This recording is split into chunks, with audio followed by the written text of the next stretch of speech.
Hello everyone. Totoo naman 'no, totoo na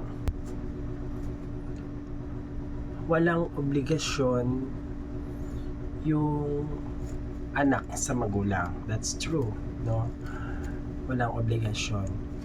Kapag ang isang anak ay napahamak, kasalanan ng magulang.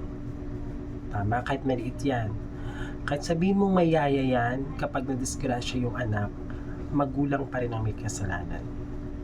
Pero walang obligasyon yung anak sa magulang. Kasi kung merong obligasyon ng anak sa magulang, no, paano may papaliwanag yung dumadaming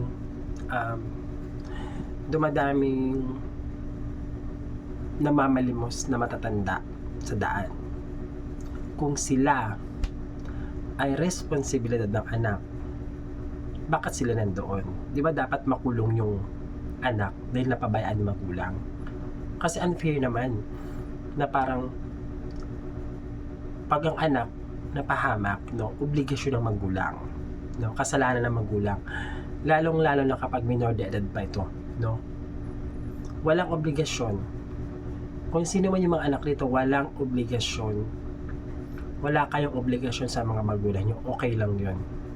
Mag-asawa kayo, ibang bansa kayo, wala na kayong pakialam sa magulang. Basta pinag-aaral na kayo. Pero, may pero. Kung iginapang ka naman ng magulang mo sa pag-aaral mo, kung naging mabuting magulang naman siya, naging mabuting tatay o naging mabuting nanay, doon papasok yung, wag ng obligasyon tsaka responsibilidad.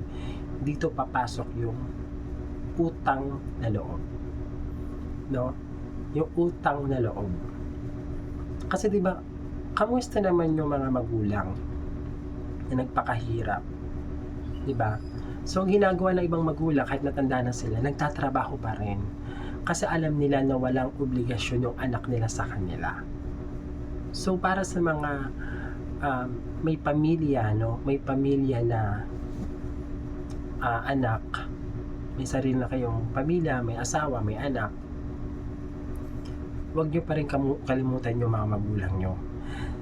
Huwag nyo kalimutan yung pangarap ninyo abutin. Pero tandaan nyo, kayo yung unang pangarap ng mga magulang nyo. Yun lang.